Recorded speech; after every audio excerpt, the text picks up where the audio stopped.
जिंदगी बहुत अनिश्चित है, कब क्या होगा किसी को नहीं पता, लेकिन सब कुछ ठीक होगा इसी उम्मीद पर दुनिया कायम है और हमारी जिंदगी भी। सही सोच के साथ सही राह पर चलते रहो तो सब कुछ ठीक होगा।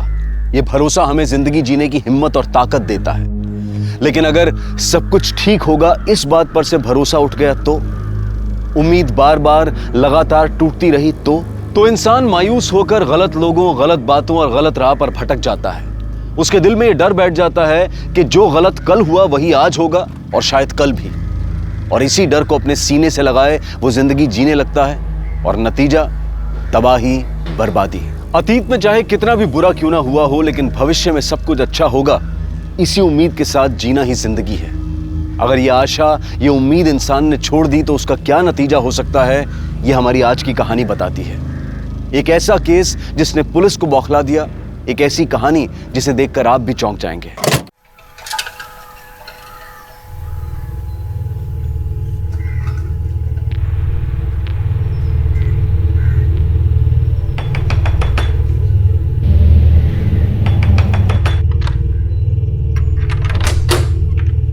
क्या है? पिछले 5 महीने से आप लोगों ने दूध के बिल के पैसे नहीं दिए।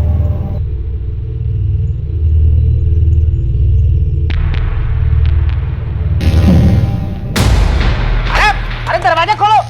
अजय,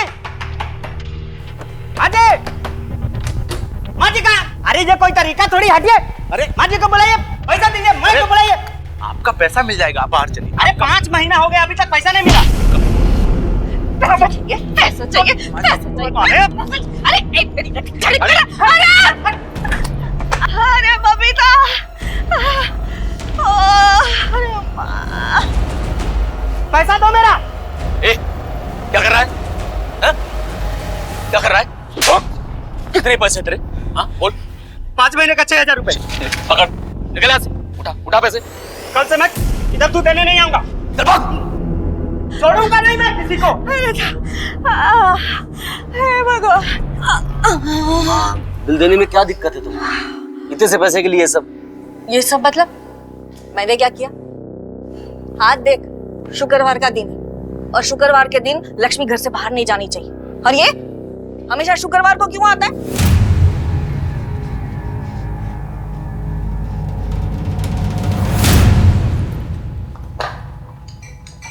ये लो, टिफिन रेडी नहीं अभी तक। पता नहीं घर में करते क्या है लोग। मैं भी काम ही कर रही हूँ, तुम्हारी तरह यहाँ घूमती नहीं रहती। काम है मेरा वो। टिफिन दे रही हो या जाऊं? नौकरानी नहीं हूँ तुम्हारी, तमीज से बात करो। तभी से बात करने की औकात है तुम्हारी? तुम्हारी है? हाँ, बस सारी धौंस माँ और बहन पर दिखाओ, है ना? बीवी के सामने इतनी अकड़ दिखाई होती ना तो भागती नहीं वो। अच्छा, तो तुमने कौन सा संभाले अपने पति को? बढ़िया नसीहत देने वाली। भैया भैया, अरे दीदी आप दोनों चुप हो जाइए, मैं आ गया हूँ। मैं टिफिन पैक कर देता हूँ। और हो सके तो समझाओ माँ को। रोज झगड़ा करते थे किसी न किसी के साथ, परेशान हो गया हूं मैं। और ये सब ऐसे ही चलता रहा ना तो पागल खाने भेजना पड़ेगा उनको। मैं नहीं बात करती किसी से कि पकड़ो अपना टिफिन और जाओ।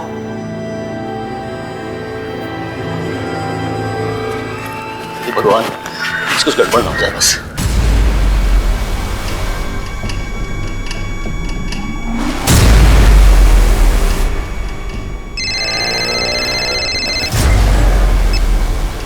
हेलो, हाँ मैं आज बात करता हूँ जुगल से। हाँ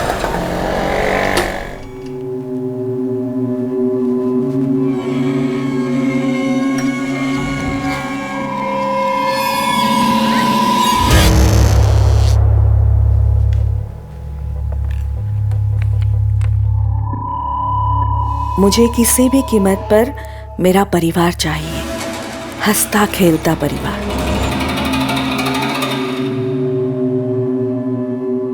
माँ, ये क्या लिखती रहती हो आप? कुछ गरम है तो? हाँ, जा।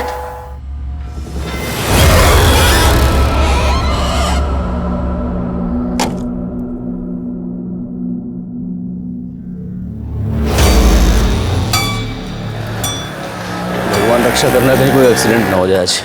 चल भाई।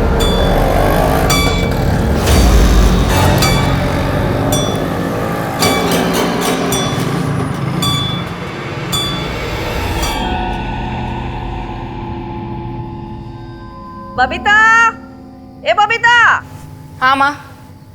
8 बज गए, दरवाजा बंद कर ले।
बॉडी की पोजीशन अजीब है।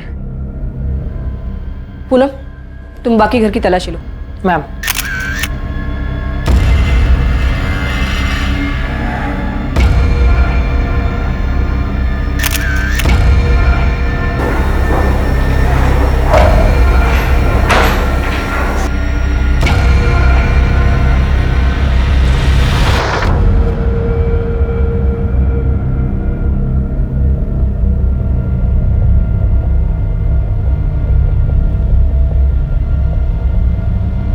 इस कमरे की खिड़की खुली हुई क्यों थी?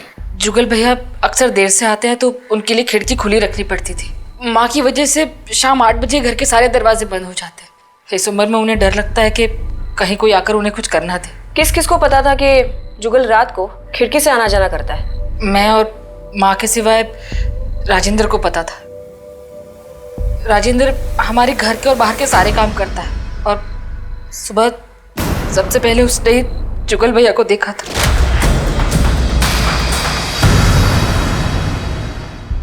घर से या इस कमरे से कोई सामान गायब है?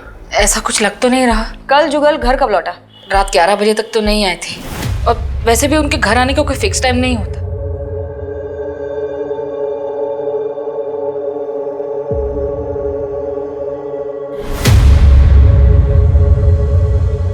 नहीं, आप किसी भी चीज को हाथ मत लगाइए। आशुतोष, बॉडी को पोस्टमार्टम के लिए भेज दो और ये खाने और शराब के सैंपल्स को फॉरेंसिक लैब में। और जुगल के पॉकेट में जो मोबाइल मिला है उसके सारे कॉल रिकॉर्ड्स निकालो।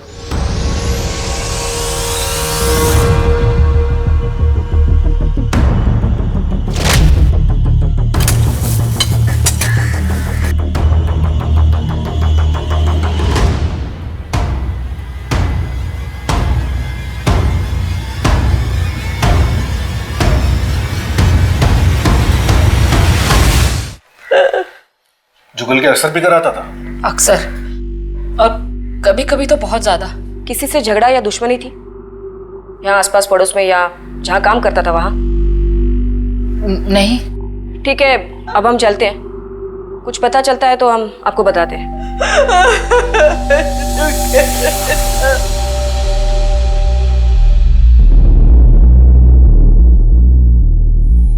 पूनम, विजय, तुम दोनों यहाँ गार्डन और आसपास में देखो, कहीं कोई सुराग या निशान है क्या? बॉडी घसीटने का कोई निशान मिल रहा है क्या, वो भी देखो। Yes ma'am. आशुतोष, पहले हमें ये पता करना है कि जुगल के घर आने से पहले उसके साथ क्या क्या हुआ। मतलब वो कहाँ से आ रहा था, क्या बताया उसकी बहन ने, कहाँ काम करता था वो? रीजन टेलीकॉम में काम करता था। हम वही चलते हैं।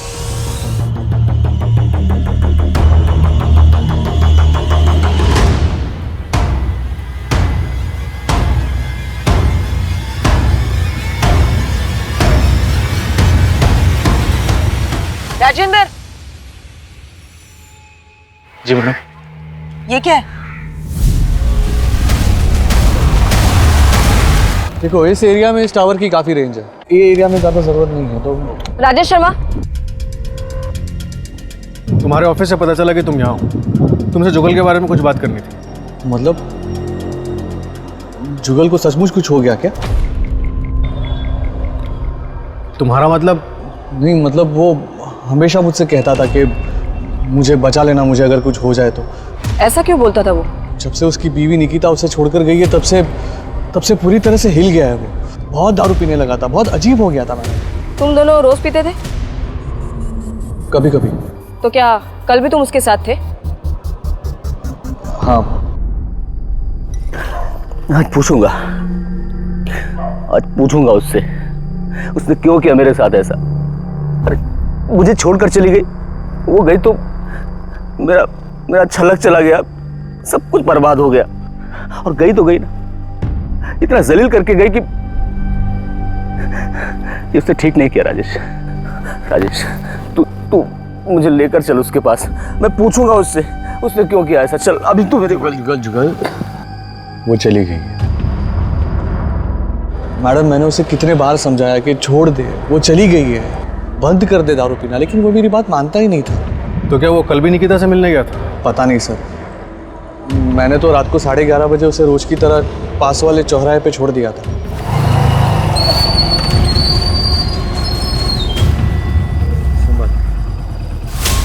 जुगल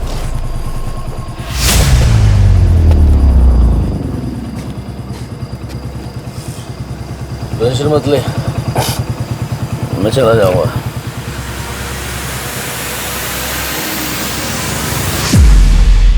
और वो किस जिल्लत की बात कर रहा था? वो भी एक अजीब कहानी है मैडम, उसके बारे में मेरे से बेहतर उसके घर वाले ही बता पाएंगे।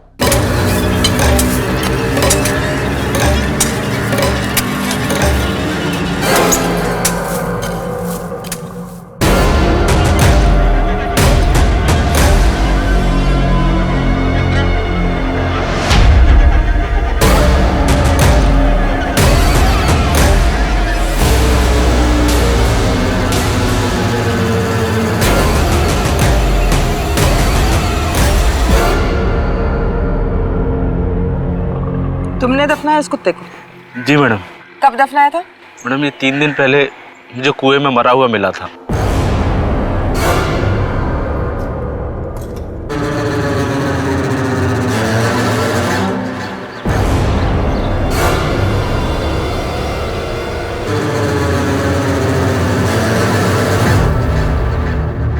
चलो दिखाओ ये कुआं कहाँ है।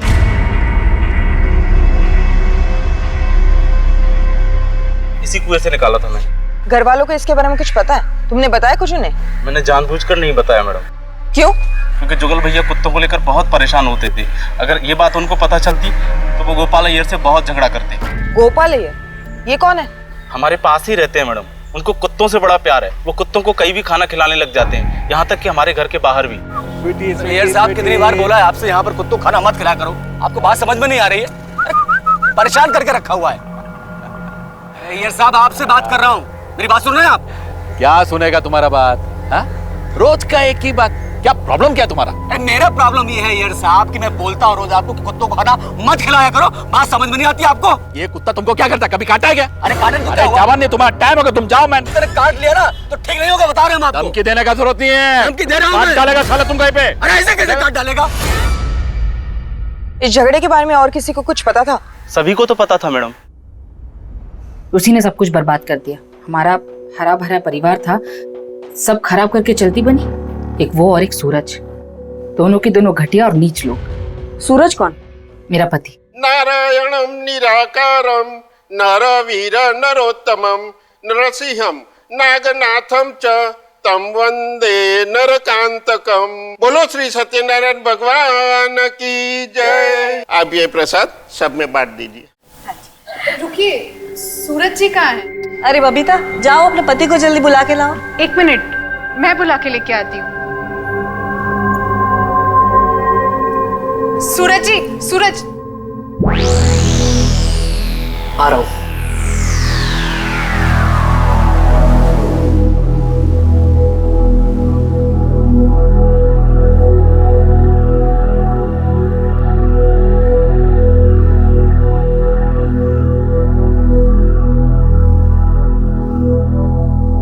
अरे भाई जल्दी आ जाओ, सब वेट कर रहे हैं। आ रहे हैं। बबीता टॉवल देना। बबीता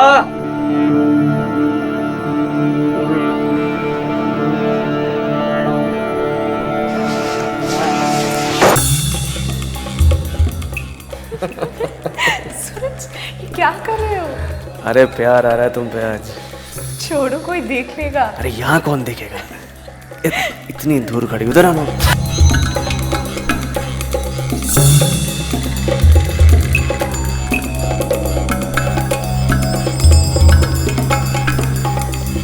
लेकिन जब माँ ने उन दोनों से पूछा तो दोनों ने साफ इनकार कर दिया। क्या बंद कर दे? किस बारे में बात कर रही हैं आप? मेरी तो कुछ समझ में नहीं आ रहा है। झूठ, तुम दोनों झूठ बोल रहे हो। मैंने खुद देखा और सुना तुम दोनों को बात करते हुए। बबीता, मैं बात कर रही हूँ ना। आप भी क्यों बात कर रही हैं? हमारी इज्जत का तो ख्याल करिए।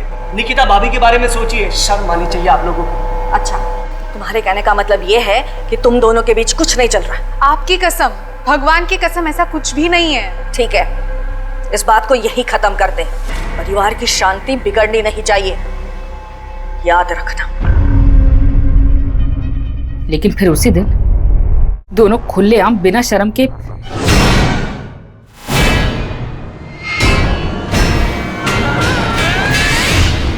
सूरज! सूरज! क्या तुमने अपने पति को ढूंढने की कोशिश नहीं की? नहीं, मैंने सूरज को डिवोर्स दे दिया था। तो सूरज उस घर में घर जमाई बनकर रह रहा था? हाँ, उन दिनों सूरज का काम घाटे में चल रहा था, इसीलिए कुछ दिनों के लिए हम माँ के यहाँ शिफ्ट हो गए थे। सूरज ने मुझसे कहा था कि उसे जल्दी एक बड़ा ऑर्डर मिल जाएगा और फिर हम अपने घर में शिफ्ट हो जाएंगे। फिर उसके बाद आपकी तरह जुगल ने भी निकिता को डिवोर्स दे दिया? नहीं, उसने मना कर दिया था।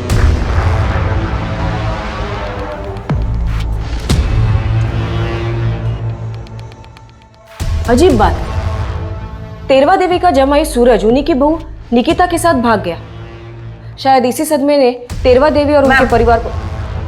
जुगल की पॉकेट से जो फोन मिला उसकी कॉल रिकॉर्ड्स आ गए। उसके हिसाब से निकिता और जुगल के बीच काफी कॉल्स हुए। कल रात को भी निकिता ने उससे बात की थी और ये जुगल की आखिरी कॉल थी। कितने बजे? करीब 11:30 बजे। मैडम, जुगल के दोस्त राकेश ने भी ये बताया था कि तकरीबन इसी टाइम के आसपास उसने जुगल को चौराहे पे ड्रॉप किया था। हो सकता है कल रात जुगल अपनी बीवी निकिता से मिलने गया हो और उसे मौत का सामना करना पड़ा हो, क्योंकि ये बात हम जानते हैं कि जुगल ने डिवोर्स देने से मना कर दिया था, इसलिए सूरज और निकिता ने मिलके जुगल को मार दिया हो। पूनम, जुगल मिश्रा के घर के कंपाउंड में उसकी बॉडी घसीटने के निशान मिले? नहीं मैम, लेकिन एक अजीब बात सामने आई है। उनके घर के नौकर राजेंद्र को एक कुत्ते की लाश मिली जो उसने दफनाई। घर वालों में से किसी को नहीं बताया और उसका कहना है कि उसके घर के पास रहने वाले गोपाल अय्यर का जुगल से झगड़ा न हो, इसलिए उसने ये बात किसी को नहीं बताई। यहाँ इस केस में सब अजीब है। वो बुजुर्ग माँ, उनके जमाई और बहू, नौकर राजेंद्र और अब ये गोपाल अय्यर। इस गोपाल अय्यर की कुंडली निकालो, पता करो कि कल रात वो कहाँ था और ये सूरज और निकिता के बारे में भी पूछताछ करो। वैसे ही आप अर्जुन की भी करोगे ना? क्या मेघा की माँ, नैना की शादी का तो कोई मुकाबला ही नहीं हो सकता। ओ भाई, बस हो गया। मैं अपने अर्जुन और जूही की शादी ऐसे करूंगी कि देखती रह जाओगी, आंखें फट जाएंगी, लाखों में एक। कौन है? माँ कौन है? माँ कौन है? माँ माँ कौन है? मैं हूँ बबीता। बबीता, वो आया? वो नहीं आया। ऐसे कैसे? तूने उसे जुगल के बारे में बताया था ना? अब उसे आना ही होगा, अब आना ही होगा उसे।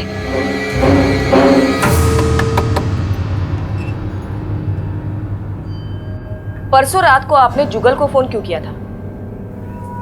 माफी मांगने के लिए। अच्छा, परसों रात आप कहाँ थी? यही घर पे ही थी। इस बात का कोई गवाह? गवाह की क्या जरूरत है, मैं यहाँ घर पे ही थी। मगर आप ये सब क्यों पूछ रहे हैं? कल सुबह जुगल के कमरे से उसकी लाश मिली, तो इससे आपको कोई दुख नहीं पहुंचा? जो होता है अच्छे के लिए होता है। अब सूरज के साथ शादी करने के लिए आप आजाद जो हो। आजाद? सूरज ने तो कब से अपनी आजादी चुन ली है। मतलब? हमारे बीच में अब कुछ भी नहीं है। तो अब सूरज कहाँ है? मुझे नहीं मालूम। गोपाल अय्यर आपका ही नाम है ना? जी, मेरा नाम है। जुगल मिश्रा को जानते थे? वो दरिंदा, मेरे को तो उसका नाम भी नहीं सुनना। परसों सुबह आपकी उसके साथ लड़ाई हुई थी। हाँ, वो तो रोज होती है, कौन सी नई बात है? और आपने उसे मारने की धमकी भी दी थी। काट डालेगा साला तुम कहीं पे। अरे ऐसे कैसे काट डालेगा? अरे मैडम, मैं तो उसे डरा रहा था, पता नहीं उसे कुत्तों से इतनी नफरत क्यों थी। अब देखिए ना, पिछले हफ्ते मेरे 3 कुत्ते गायब हो गए, उसी ने शायद कुछ किया होगा। अच्छा वो मर गया, कम से कम मेरे कुत्ते तो बचे रहेंगे। परसों शाम को और रात को आप कहाँ थे? जी, मैं घर पे था, पूरी रात घर पे था। आपको चाहिए तो मेरी बीवी से पूछो, लेकिन आप लोग ये सब मुझसे क्यों पूछ रहे हैं? आपको क्या लगता है मैंने कुछ किया?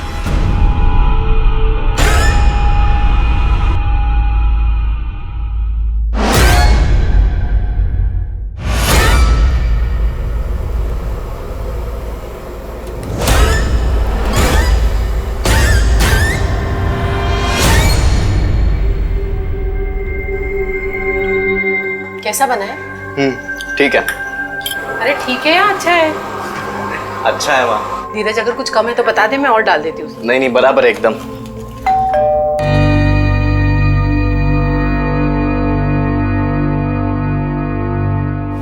धीरज बेटा, कितना बड़ा हो गया है तू। 5 साल हो गए तुझे देखे। अरे अपनी दादी और बुआ को अंदर नहीं बुलाएगा? आ जाइए। बबीता, टिफिन ला। धीरज बेटा, आजा, इधर आजा, खाए। कौन है धीरज? धीरज, आप दोनों से मैंने साफ साफ कहा है कि आपसे हमारा कोई लेना देना नहीं है। सुनाई नहीं दे रहा आपको? इज्जत से निकल जाइए वरना धक्के मार के निकलवाऊंगी। अरे ले धीरज बेटा, ले बेटा, ले बेटा। अरे मेरे हाथ का बना घर का ताजा खाना है और सब कुछ इसकी पसंद का है। धीरज, इनके हाथ का बना कुछ मत खाना। क्या नहीं खाने थे उससे, कुछ नहीं होगा उसे। हाँ? फिर भी वो नहीं खाएगा। बबीता, खाइए, खा खा, ताकि उसको पता चले कि इसमें मैंने जहर नहीं डाला है। देख, देखा? और सुन, धीरज मेरा पोता है, वो मेरे घर में रहना चाहिए, मेरे साथ। धीरज उस घर में कभी नहीं जाएगा। उस घर में एक भी मर्द जिंदा नहीं रहता है। अब तो जुगल को भी खा गए आप लोग। याद रखता नहीं, बहुत पछताएगी तू। निकलिए।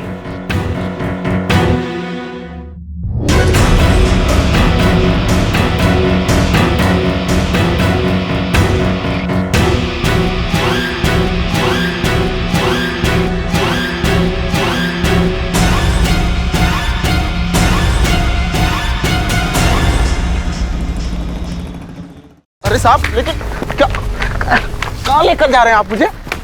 साहब हुआ क्या? साहब, अरे अरे मैडम मुझे बताइए तो सही, मुझे यहाँ क्यों लेकर आए हो आप? क्योंकि तू हर काम में सबसे पहले है। तुझे सबसे पहले कुएं में से एक मरा हुआ कुत्ता मिला। जुगल की लाश को भी सबसे पहले तूने देखा, और जुगल के झगड़े के बारे में भी सबसे पहले तूने हमें बताया। अब सच सच बता, तुझे कुएं में से एक मरा हुआ कुत्ता मिला या 3? नहीं मैडम, सिर्फ एक ही कुत्ता मिला था। मैंने मैडम को बताया तो था।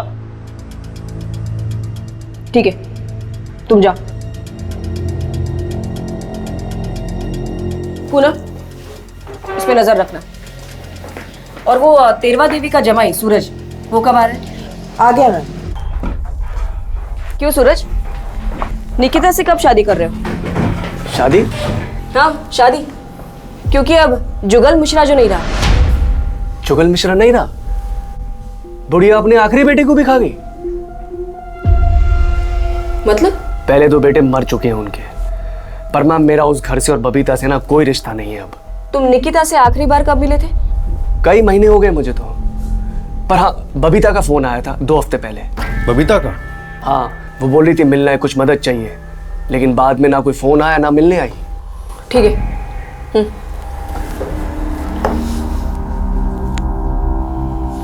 बबीता ने इसे फोन क्यों किया होगा?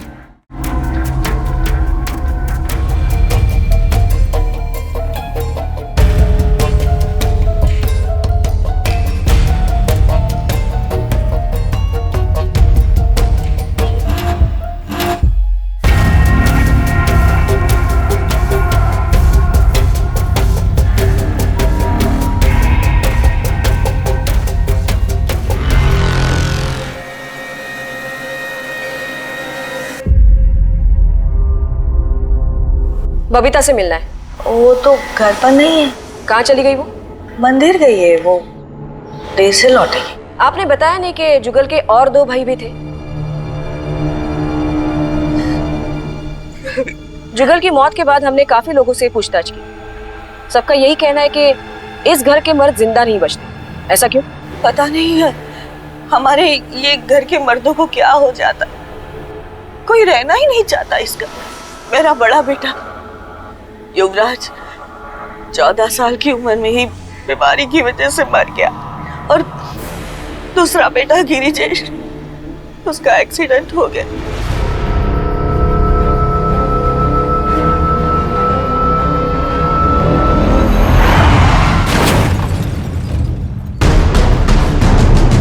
उसके बाद गिरिजेश की बीवी कहानी मेरे पोते को लेकर घर छोड़कर चली गई। ये कब की बात है? 8 साल पहले की बात है। बबीता जैसे घर आए उन्हें कहिएगा कि हमें कांटेक्ट करें। और आपका नौकर राजेंद्र कहीं नहीं दिख रहा। गया होगा इधर उधर कहीं, मुझे नहीं पता।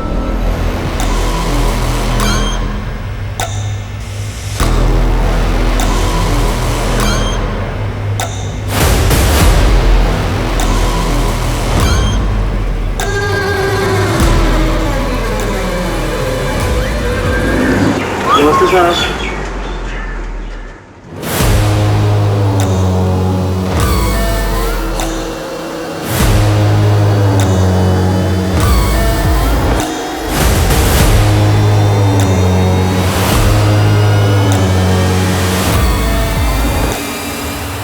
आशुतोष, तेरवा देवी के पोते धीरज के बारे में पता करो। तेरवा देवी चाहती थी कि उनका पोता धीरज वापस घर लौटे। शायद इसी बात में जुगल की मौत का राज छिपा हो। और मैडम, ये गिरिजेश की मौत क्या वाकई में एक एक्सीडेंट थी या फिर इसमें भी कुछ और था? आशुतोष, ये 8 साल पहले की बात है। मान लिया जाए कि गिरिजेश की मौत एक एक्सीडेंट से हुई हो और इसी बात का तेरवा देवी को सदमा पहुंचा हो और वो वहमी बन गई हो। मैं खुद एक माँ हूँ और बच्चे खोने का गम मैं समझ सकती हूँ, लेकिन ऐसा भी हो सकता है कि तेरवा देवी के वहम के हिसाब से वो चाहती हो कि उनका तीसरा बेटा भी मर जाए लेकिन पोता बचे और इसकी वजह से उनकी घर की खुशहाली वापस लौटे। और साथ ही हम तेरवा देवी की बेटी बबीता, दामाद सूरज, बहू निकिता, पड़ोसी गोपाल अय्यर और नौकर राजेंद्र को नजरअंदाज नहीं कर सकते। 35 वर्षीय जुगल तेरवा देवी का बचा हुआ इकलौता बेटा, लेकिन अब वो भी मर चुका था। लेकिन पुलिस का यह शक कि जुगल की हत्या हुई है काफी ठोस था और शक के दायरे में जुगल की पत्नी निकिता, जुगल की बहन बबीता कुमारी और बबीता का पति सूरज थे। क्या इनके अलावा कोई और भी था जो जुगल की जान ले सकता था? और इस हत्या की वजह क्या थी? जुगल एक नशेबाज, हारा हुआ इंसान था। उसे मारकर किसी को क्या मिलने वाला था? पुलिस कोशिश कर रही थी लेकिन उन्हें कोई रास्ता नजर नहीं आ रहा था। और उसी वक्त पुलिस के पास एक ऐसी खबर आई जिसकी वजह से ये केस उल्टी दिशा में घूम गया। और जैसा कहना मैडम, मैं धीरज मिश्रा हूँ, तेरवा देवी मिश्रा का पोता। कल शाम से मेरी दादी और बुआ गायब है, उनका फोन भी बंद आ रहा है। दादी और बुआ घर पे नहीं है? नहीं, वो कल शाम को निकले थे, अभी तक वापस नहीं आए। लेकिन मुझे तो आज घर आने कहा था उन्होंने। कल शाम को उनके जाने के बाद अगर वो वापस घर नहीं लौटे तो तुमने हमें आके क्यों नहीं बताया? और आखिरी बार कब और कहाँ देखा था उनको? मैडम, कल शाम को उन्हें कहीं बाहर जाना था तो उनके लिए ऑटो मैं ही लेकर आया था।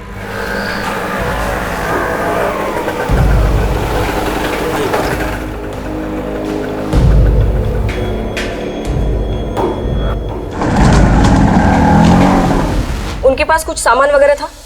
एक छोटी सी थैली थी मैडम, बस। ठीक है, उनके बारे में अगर कुछ पता चलता है तो हम तुम्हें बताते हैं। जी मैडम। आशुतोष, ये बड़ी हैरानी की बात है। बबीता और तेरवा देवी का गायब होना और जुगल की मौत का कुछ ना कुछ तो कनेक्शन है। शायद इन दोनों ने मिलकर कुछ किया हो, लेकिन दो औरतें एक साथ ऐसे अचानक गायब कहाँ हो सकती है? और वो ज्यादा घर से बाहर निकलती भी नहीं थी। खैर, इन दोनों की फोटोज शहर के सारे पुलिस स्टेशंस में सर्कुलेट कर दो।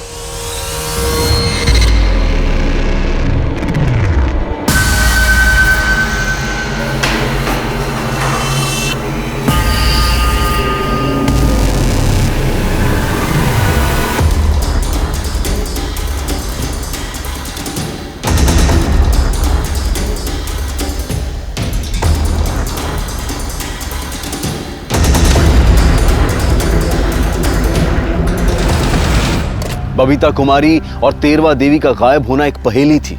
उनके दुश्मन तो काफी थे, लेकिन उनमें से कौन उन दोनों को गायब कर सकता था, इस बारे में पुलिस उलझन में थी। और तभी एक बार फिर से इस केस ने रुख बदला। मैडम, जुगल मिश्रा की पोस्टमार्टम रिपोर्ट। इस रिपोर्ट के मुताबिक जुगल की मौत अल्कोहल ओवरडोज की वजह से हुई थी। ज़्यादा शराब पीने की वजह से उसे वॉमिट सेंसेशन हुआ जो उसके विंड पाइप में अटक गया। और वो सांस नहीं ले पाया।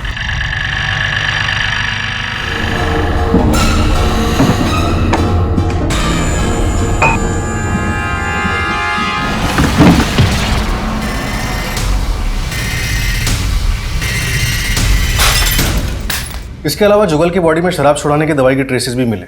डॉक्टर ने रिपोर्ट में death by natural cause he लिखा है और फॉरेंसिक रिपोर्ट के मुताबिक शराब छुड़ाने की दवाई के ट्रेसेस उस खाने की प्लेट में भी मिले हैं जो हमें जुगल के रूम से मिली थी।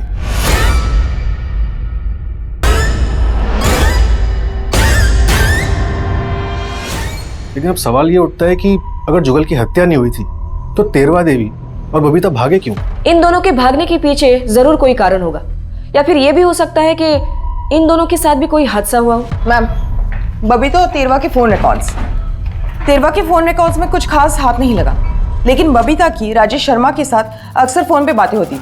राजेश शर्मा कौन, वो जुगल का दोस्त? उसका फोन लग नहीं रहा, इसलिए उसका फोन ट्रैक करने के लिए बोल दिया है। ठीक है, तुम राजेश शर्मा को ट्रैक करो, तब तक हम एक बार फिर से तेरवा देवी के घर चलते हैं। शायद वो घर वापस लौटी है।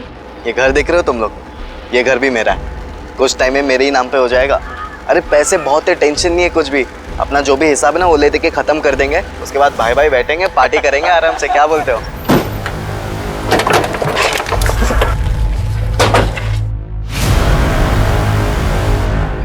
तुम यहाँ क्या कर रहे हो? और राजेंद्र का है? सर मैं वो अपनी दादी और बुआ से मिलने आया था बस।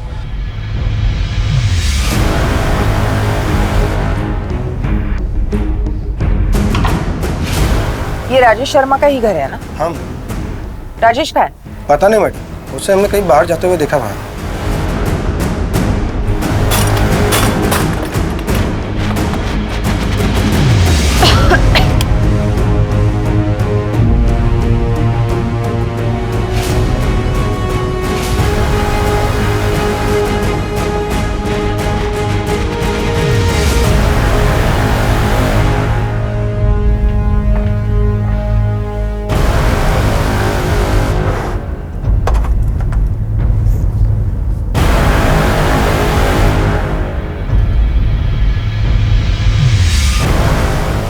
लेकिन इस रिपोर्ट के मुताबिक ये राजेश शर्मा 3 दिन से गायब है, कुछ अता पता नहीं है, उसका फोन भी ट्रेस नहीं हो पा रहा। लेकिन हमारी खबरियों से ये पता चला कि बबीता और वो अक्सर छुप छुप कर मिला करते थे। ये केस उलझता ही जा रहा है। कहीं ये राजेश तेरवा देवी और बबीता के साथ मिलकर कुछ साजिश तो नहीं कर रहा? मैडम, ये भी तो हो सकता है कि बबीता और राजेश के रिश्ते को जुगल और तेरवा देवी का विरोध था, इसलिए जुगल की मौत के बाद उन्होंने तेरवा देवी को अपने रास्ते से हटा दिया। फिर ये बबीता क्यों गायब है? और वो उनका नौकर राजेंद्र, वो कहाँ चला गया?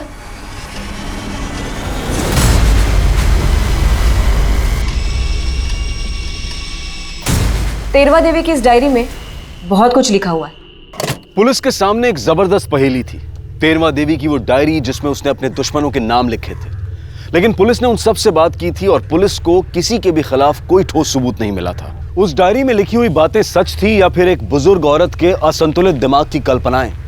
क्या यह डायरी पुलिस को अपनी मंजिल तक ले जाने वाली थी या फिर यह डायरी उन्हें गुमराह करने वाली थी? अगर कभी मुझे कुछ हो जाए तो उसके जिम्मेदार ये लोग होंगे। वो दूध वाले नील ने मुझे धक्का दिया और मेरे सर पे चोट लगी और उसने मुझे जान से मारने की धमकी भी दी। मैंने तो अपना पैसा मांगा था मैडम, लेकिन बुढ़िया ने मुझ पे ही डंडे से हमला कर दिया। मैं खुद को बचाने के लिए उसे हल्का धक्का मारा था। फिर तूने क्या किया? बदला लेने के चक्कर में सबकी जान ले ली? नहीं मैडम, मैंने किसी को कुछ नहीं किया। सूरज और निकिता दोनों बहुत झूठे हैं। उन्होंने मेरे सामने झूठ पे झूठ बोला। उन्हें अपनी गलती की सजा मिलनी ही चाहिए। सर मैं सच बोल रहा हूँ, मैंने कुछ नहीं किया है। सर हमारा एक दूसरे से कोई लेना देना नहीं है। उस परिवार में कोई जिए या मरे उससे हमें क्या फायदा। मैं जो कुछ भी हुआ है उसे भुलाने की कोशिश कर रही हूँ। ये गोपाल अय्यर मेरे जुगल के साथ बहुत झगड़ा करता है। मैंने जुगल को सिर्फ धमकाया था। तेरवा देवी और उसकी फैमिली से मेरी कोई दुश्मनी नहीं है। वैसे भी वो औरत थोड़ी पागल थी। आपको यकीन नहीं होता ना, बार वो लड़का आकर बैठा ना, आप उससे पूछिए कितना बेइज्जत करके उसको निकाला था घर से। उसने मेरे को सामने आकर बताया। उसको भी कुत्तों से बहुत प्यार है। अभी पिछले 2 हफ्तों से मेरे साथ वो कुत्तों को खाना खिलाता है। जुगल की तबीयत खराब होने के बावजूद और मेरे मना करने के बाद भी हितेन ने जुगल को दारू लाके दी। मैं छोड़ूंगी नहीं उसे। अरे एक ही बेटा बच्चा है मेरा। बताया उसे दारू नहीं दिला, ठीक है? माँ जी बोलती थी कि मैं जुगल भैया की जान के पीछे पड़ा हूँ। अब जुगल भैया के ही कहने पे मैं उनके ही पैसों से उनके लिए शराब ला के देता था। अब उनकी तबीयत खराब थी तो उसमें मेरी क्या गलती? अच्छा, और कुत्तों से बहुत प्यार है तुझे? हाँ। सिर्फ 2 हफ्तों से प्यार है? नहीं मैडम, ऐसा नहीं है। कुत्तों से तो बचपन से प्यार करते हैं, एक गांव में पाला हुआ भी है। ठीक है, जब तक हम नहीं कहते शहर से बाहर जाना मत। आशुतोष, हमें इस पे भी नजर रखनी होगी। धीरज के आने के बाद ही हमारे घर में सुख और शांति लौटेगी, मगर ध्यानी चाहती है हम सब मर जाए। धीरज का इस्तेमाल करके हम सबको पहले ही मार डालेगी वो। ढेर सारे पैसे, आलीशान मकान, यही तो चाहती थी तुम। अब ना तेरवा देवी बीच में आएगी और ना ही बबीता। मैडम, ऐसी कोई बात नहीं है। मुझे उस घर से एक कौड़ी भी नहीं चाहिए। ये ड्रामा बंद करो। और आपको चाहिए हो या ना हो, हमारे इंफॉर्मेशन के मुताबिक धीरज महलों के सपने जरूर देखता था। अरे काका, चुका दूंगा ना आपका बिल, दे दो अभी। हाँ हाँ जानता हूँ, बहुत बड़ा आदमी है तू, बहुत बड़ा घर है तेरा, तू चाहे तो सबको खरीद सकता है। अरे जाओ यहाँ से, कुछ भी नहीं मिलेगा। मैडम, अगर हमें पैसे और आलीशान मकान ही चाहिए होता तो मेरे पति के मरने के बाद मैं वो घर छोड़कर नहीं आती। वो घर शापित है, वहां एक भी मर्द जिंदा नहीं रहता। और अगर मेरा बेटा धीरज वहां रहता तो वो भी मर जाता। धीरज, मैंने तुझे मना किया था ना, बोला था ना इन लोगों से दूर रहना। आशुतोष, बबीता के बारे में भी लिखा है इस डायरी में। तेरवा देवी को बबीता के लक्षण ठीक नहीं लग रहे थे। देर से आती थी, जबान लड़ाती थी। मैम, शहर के बाहर वाले जंगल से खबर आई है।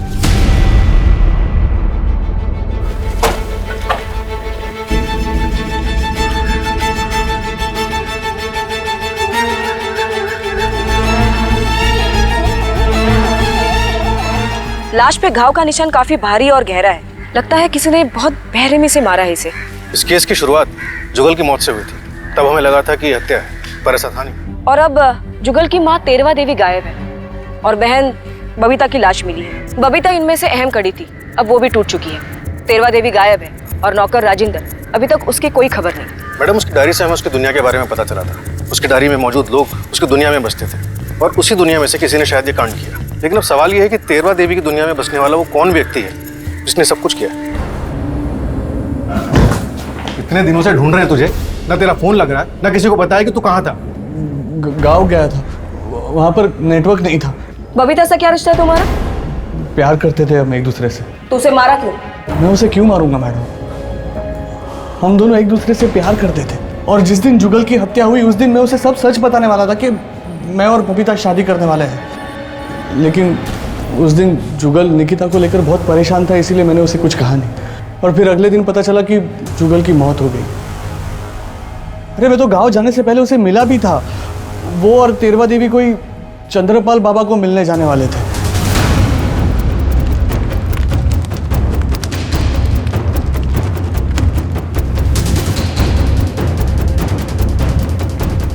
चंद्रपाल,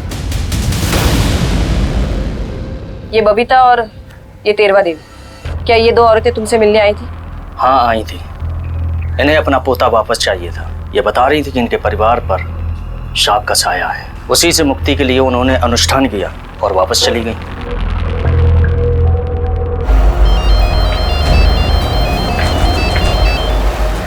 हेलो,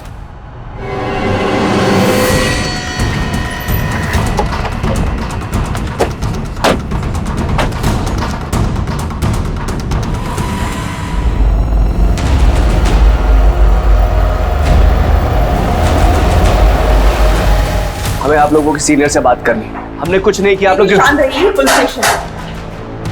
मैम, आपकी टीम हमें जबरदस्ती लेकर आई है। किस लिए?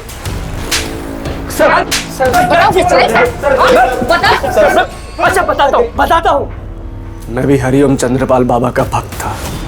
उस दिन मैंने बबीता और तेरवा देवी को उनके आश्रम में देखा था। वहाँ से मुझे पता चला कि वो दोनों वहाँ पे वापस आने वाले थे। तब मैंने हितेन को याद किया। हितेन को पहले ही तेरवा देवी से नफरत थी। ये रिक्शा चलाता है। माँ जी नमस्ते। पहचाना? इसने घर छोड़ने के बहाने उन दोनों को अपने रिक्शा में बैठाया। कहाँ जा रहे हैं हम? अरे हितेन, ये कहाँ ले जा रहा है? ये हमारे घर का रास्ता नहीं है, कहाँ से लेकर जा रहा है तू? ये अजीब सी जगह है। कहाँ लेकर आया तू? कितने बार बोला तेरे को? क्या लेकिन ये सब करके तुम दोनों को क्या हासिल होने वाला था? क्या तुम तेरवा देवी से कुछ साइन करवाना चाहते थे? मैम हमें तो बाद में मिलता, पहले तो उसे हासिल होने वाला था। किसे?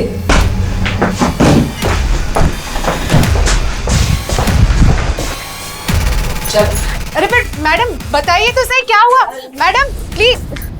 सूरज और मैं अलग हो चुके थे, लेकिन जुगल की मौत के बाद मेरे दिमाग में एक प्लान आया था, तो मैंने सूरज को अपने पास बुलाया। सूरज, जुगल अब रास्ते से हट चुका है और ध्यानी तो अभी हवेली में वापस आएगी नहीं और ना धीरज को आने देगी। इसका मतलब समझते हो? अरे जुगल ने मुझे अब तक डिवोर्स नहीं दिया है, इसका मतलब मैं अभी भी मिश्रा खानदान की बहू हूँ और उस हवेली पे मेरा भी हक है। मगर बबीता और बुढ़िया, उसका क्या? और इसलिए तुमने बबीता को इतनी बेरहमी से मारा? तेरवा देवी एक बुजुर्ग औरत थी जो अपने परिवार को जोड़कर रखना चाहती थी। वो चाहती थी कि उसका परिवार एक ही छत के नीचे सुख और शांति के साथ रहे, लेकिन वो हो ना सका और नतीजा, उसका भरोसा, उसकी उम्मीद टूट गई। जिंदगी के इस अनिश्चित पहलू ने तेरवा देवी को इस कदर तितर बितर कर दिया कि वो तंत्र मंत्र और तांत्रिक की झूठी बातों पर भरोसा करने लगी। उसका विश्वास ऐसी बातों पर बैठ गया जहां पर सिर्फ फरेब और मक्कारी थी, और था तेरवा देवी के बचे खुचे कुटुंब का अंत। तेरवा देवी अकेली थी, उम्र ढल गई थी, कमजोर थी, और राजेंद्र, निकिता और सूरज ने इस बात का फायदा उठाया। कठिन समय में तेरवा देवी कमजोर पड़ गई और अपनी जिंदगी से हाथ धो बैठी। कठिन समय हर किसी की जिंदगी में आता है और इसी कठिन समय में सबसे ज्यादा शक्ति की जरूरत होती है। हम ये प्रार्थना करते हैं, उम्मीद करते हैं कि ये शक्ति हम सबको मिले। देखते हैं हमारे आज के एपिसोड की दूसरी कहानी।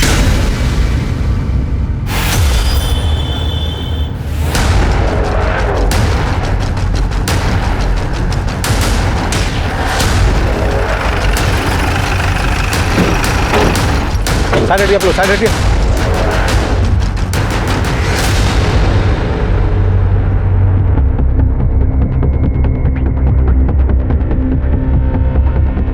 मिश्रा सर, आसपास देखो, इस औरत की कोई आईडी प्रूफ या मर्डर वेपन मिलता है तो। Okay sir. शुक्ला सर। आप लोगों में से किसी ने कुछ देखा? नहीं सर। इस औरत को जानते हो आप लोग? यहीं की है या कहीं और की है? मालूम है सर।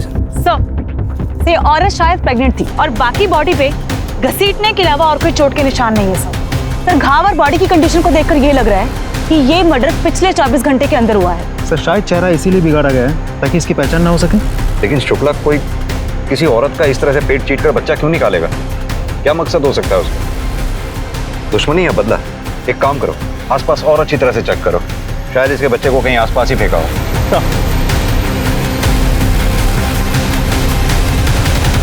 पोस्टमार्टम रिपोर्ट के मुताबिक औरत की उम्र 25 से 26 साल है। ज्यादा खून बहने की वजह से कल रात को, यानी कि 2 फरवरी की रात 8 से 9 बजे के बीच उसकी मौत हुई है। सर, यूट्रस के साइज के हिसाब से करीब 7 से 8 महीने का भ्रूण था। मतलब कि बच्चे को जन्म से पहले उस औरत का पेट काटकर बाहर निकाला गया। पेट काट के बच्चा बाहर निकालने के लिए प्रॉपर सर्जिकल इक्विपमेंट्स का इस्तेमाल किया गया है, जैसे आमतौर पर डॉक्टर्स यूज करते हैं सर। लेकिन पेट काटने के बाद औरत को वैसे ही छोड़ दिया गया, जिसकी वजह से एक्सेसिव ब्लड लॉस हुआ और उसकी मौत हो गई। शुक्ला, या तो ये किसी नौसीखे का काम लगता है या फिर इस केस के पीछे 2 कारण हो सकते हैं, इलीगल अबॉर्शन और इलीगल डिलीवरी। उस औरत के साथ कोई बलात्कार या सेक्सुअल असॉल्ट का भी मामला सामने आया है? नहीं सर। मतलब कि शायद उस औरत का बच्चा ही उसकी मौत का कारण बना, लेकिन क्यों? भारतीय संस्कृति में औरत को देवी मतलब भगवान के बराबर माना गया है, बल्कि उसके भी ऊपर, क्योंकि वो अपने भीतर एक जिंदगी को पालती है और फिर असहनीय पीड़ा को झेलते हुए उसे जन्म देती है। हमने बच्चों के हॉस्पिटल, स्कूल, मोहल्ले, गलियों और यहां तक कि उनके घर से अगवा होने के किस्से सुने हैं, लेकिन एक गर्भवती महिला के पेट को चीरकर उसके अजन्मे बच्चे को अगवा करने का घिनौना जुर्म सब पहली बार सुन रहे थे। कौन थी औरत जिसके साथ इतनी बर्बरता की गई थी और क्यों? इससे किसी की क्या दुश्मनी, क्या नफरत होगी कि इतनी बेरहमी से इसका कत्ल करके उसके अजन्मे बच्चे को अगवा कर ले? क्या दुश्मनी और नफरत ही इस दिल दहला देने वाले जुर्म का कारण थी, या फिर वजह कुछ और ही थी?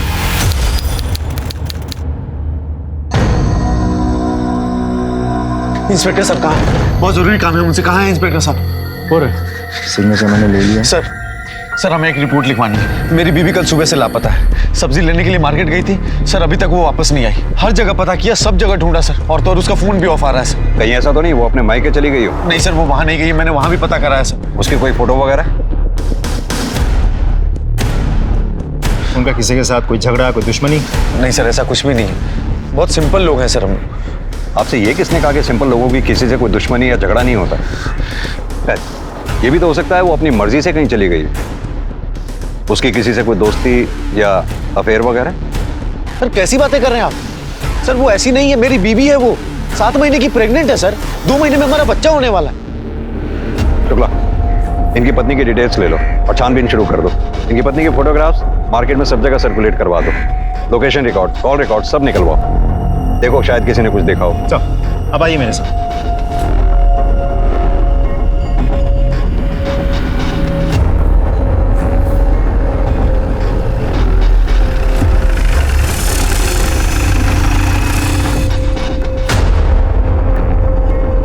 सर हेमा देवरानी है मेरी, 7 महीने की प्रेग्नेंट है। हम लोग बहुत ध्यान रखते हैं उसका। वो तो प्रेगनेंसी में चलते फिरते रहना सेहत के लिए अच्छा होता है, इसलिए घर के छोटे मोटे काम करने देते हैं हम उसे। लेकिन कल जब वो सब्जी खरीदने निकली तो वापस घर ही नहीं लौटी। सर यकीन मानिए हमारे परिवार में कोई झगड़ा, कोई मनमुटाव है ही नहीं। सर आज के जमाने में भी हम लोग ज्वाइंट फैमिली में रहते हैं सर। 6 लोग के परिवार है। 7वें का तो बड़ी बेसब्री से इंतजार चल रहा है।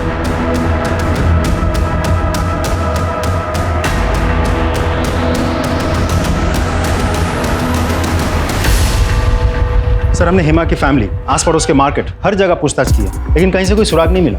मार्केट के किसी भी सीसीटीवी फुटेज में वो दिख नहीं रही। उसका फोन भी घर से बाहर स्विच ऑफ हुआ है। मैंने कॉल रिकॉर्ड्स खुद चेक किए हैं, ज्यादातर घर वालों के ही नंबर है। और फिरौती के पैसों के लिए भी अभी तक कोई फोन नहीं आया। पॉसिबल है कि ये किडनैपिंग का केस ही ना हो। अब सवाल ये उठता है कि हेमा गई तो गई कहाँ? क्या अपनी मर्जी से कहीं चली गई?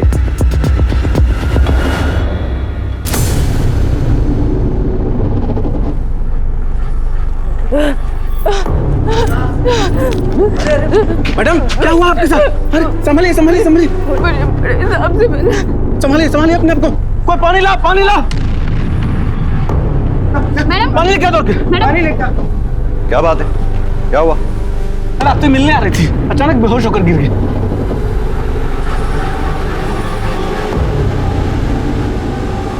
हेमा? आइए। हेमा, हेमा क्या हो गया तुम्हें? अरे ये सब कहाँ चली गई थी तुम? मैंने उनको रोकने की बहुत कोशिश की, लेकिन नहीं रोक पाए। हेमा तुम क्या कह रही हो? मैं सब्जी लेने जा रही थी मार्केट में और मेरे सामने बहन आके रुकी। सब इतना जल्दी हो गया कि मैं कुछ समझ ही नहीं पाई, और जब समझ में आया तो उन्होंने मेरे आँख, मुंह और पैर बांध रखे थे। मैं बहुत चिल्लाई, मैं बहुत गिड़गिड़ाई, लेकिन किसी ने नहीं मेरी सुनी और उसी वैन से मुझे फेंक के चले गए।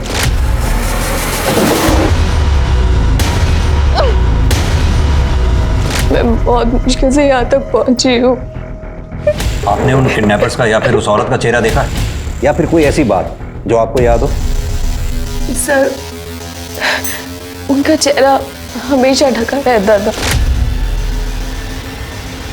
सर प्लीज, मैं आपके हाथ जोड़ती हूँ, प्लीज मेरा बच्चा वापस ला दो।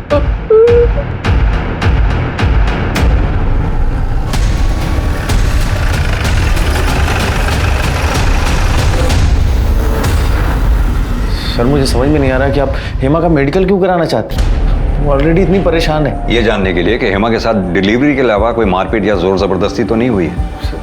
लेकिन हेमा बिल्कुल ठीक है, उसके साथ कोई मारपीट, कोई जोर जबरदस्ती नहीं हुई है। और एक बात, उसने किसी बच्चे को जन्म नहीं दिया, दे भी नहीं सकती क्योंकि वो प्रेग्नेंट ही नहीं थी।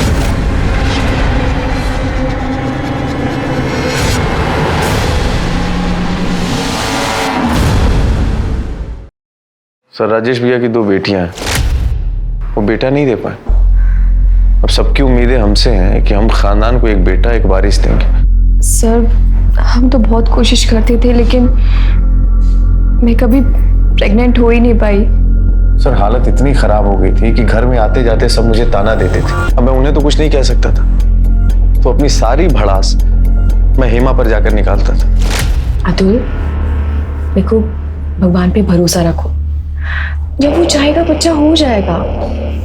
और अगर हमारी किस्मत में है ही नहीं तो हम क्या कर सकते हैं? दिमाग खराब है तुम्हारा। हम भगवान और किस्मत के भरोसे नहीं बैठ सकते। अब तू भी बताओ क्या करूं मैं? सर 7 महीने पहले हमने ये प्लान बनाया कि सबको जाकर के झूठ कह देंगे कि हेमा प्रेग्नेंट है, और प्रेगनेंसी के 7वें महीने में ये किडनैपिंग का नाटक, ताकि हेमा जब लौटकर वापस जाए और सबको बताए कि उसने अपने बेटे को खो दिया है, तो पूरे परिवार की सिंपैथी मिले और हमें ताना भी नहीं सुनना पड़े। सर मैंने तो अतुल को कहा था कि ये सब करने का कोई फायदा नहीं है, लेकिन इन्होंने। तुम दोनों कुछ पागल हो क्या, या अपना दिमाग इसी तरह की घटिया प्लानिंग में इस्तेमाल करते हो? कभी IVF सेंटर का नाम नहीं सुना आप लोगों ने? वही चले जाते। न जाने तुम जैसे कितने कपल्स जो औलाद के लिए तरसते हैं, उन्हें अपनी औलाद मिली है वहां से। यार really sorry sir. We are sorry. अभी तो जाने दे रहा हूं आप लोगों को। अगली बार ऐसा कोई नाटक किया तो मेरे से बुरा कोई नहीं होगा। जा सकते हैं आप। Thank you sir.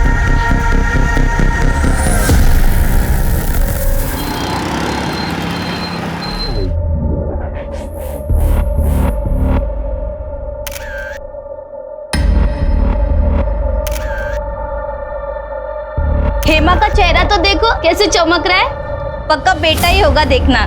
हेमा आज तेरी गोद भराई है, माँ बनने वाली है तू। अरे थोड़ा तो मुस्कुरा दे। क्या हुआ हेमा, सब ठीक है ना? तू कुछ परेशान लग रही है। जया भाभी, हेमा का पूरा परिवार है उसका ध्यान देने के लिए, आप अपना देखिए। आपको भी तो 2 महीने में बच्चा होने वाला है। बाकी हेमा को डरने की कोई जरूरत नहीं है ना हेमा?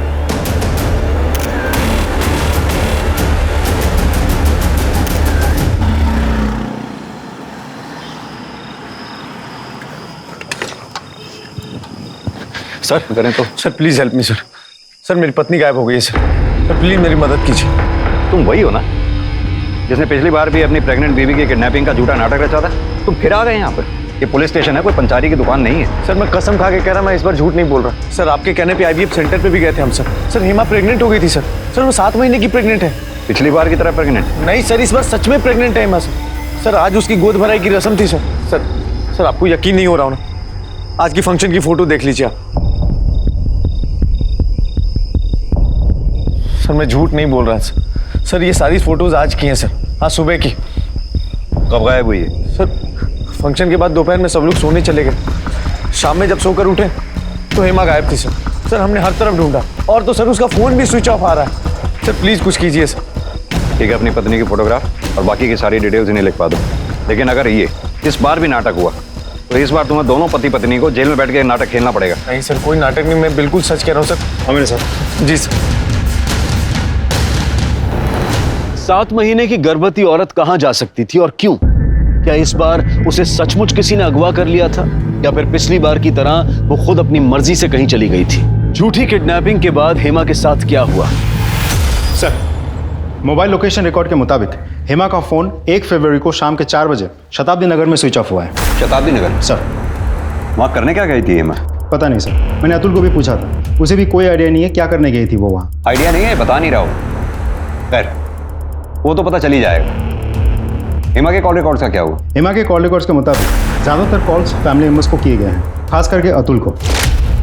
सिर्फ एक नंबर ऐसा है जिस पर लगातार हेमा की 1 महीने तक बात हुई थी, लेकिन हेमा के गायब होने के 1 महीने पहले बातचीत बिल्कुल बंद हो गई थी। पता करो ये नंबर किसका है। Yes sir.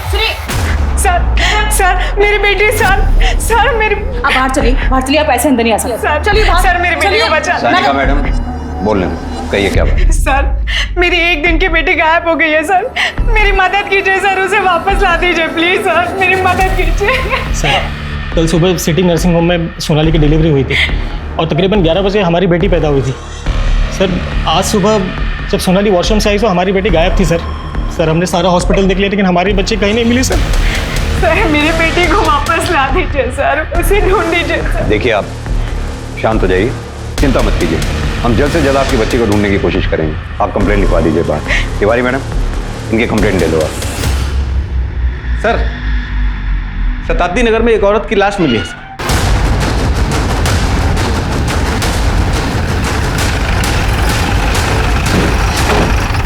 साइड हटिए आप लोग, साइड हटिए।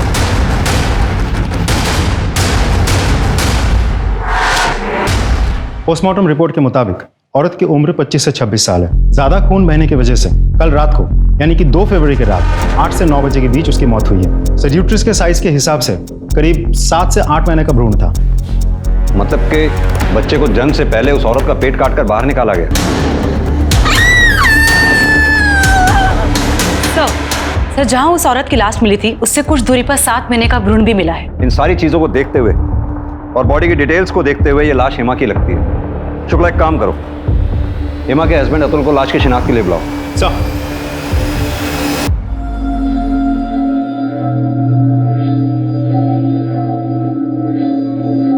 बॉडी के ऊपर से हमें एक कपड़े और गहने मिले।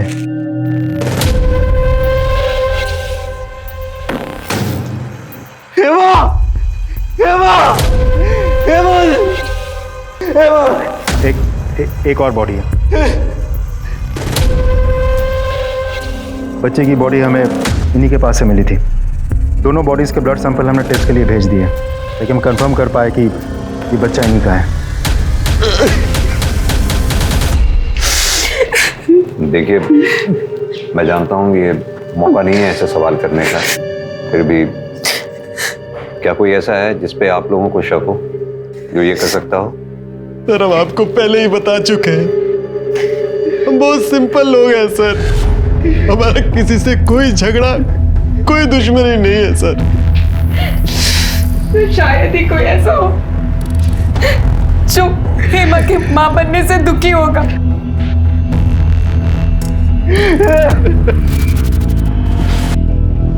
शुक्ला, मेरे पूरे कैरियर में मैंने ऐसा केस कभी नहीं देखा जिसमें किसी औरत का पेट चीरने के लिए सर्जिकल इक्विपमेंट का इस्तेमाल किया गया। कातिल बच्चे को जिंदा रखना चाहता था या फिर उसे मारना चाहता था। इस हद तक वो हेमा से नफरत करता था कि उसका चेहरा तक बिगाड़ दिया। लेकिन क्यों? क्योंकि हेमा के घर वालों का कहना है ऐसा कोई भी नहीं जो हेमा और उसके बच्चे को नुकसान पहुंचाएगा। तो क्या कातिल इन तीनों घर वालों में से कोई एक है? अतुल, कहीं ऐसा तो नहीं अतुल अपनी बीवी से झूठे प्यार का और फिक्र का दिखावा हमारे सामने कर रहा हो? लेकिन सर, मुझे ये समझ में नहीं आ रहा है अतुल का मकसद क्या हो सकता है। वो अपनी ही बीवी और बेटे का मर्डर क्यों करेगा? अब ये तो पता नहीं, लेकिन पता करना पड़ेगा।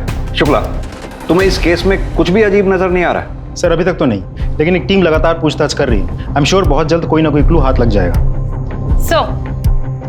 सर, शताब्दी नगर में एक दाइमा है जो इस पूरे तहसील में घरों में बच्चों की डिलीवरी करवाती है। और सर, हेमा का मोबाइल उसके घर के पास ही स्विच ऑफ हुआ था।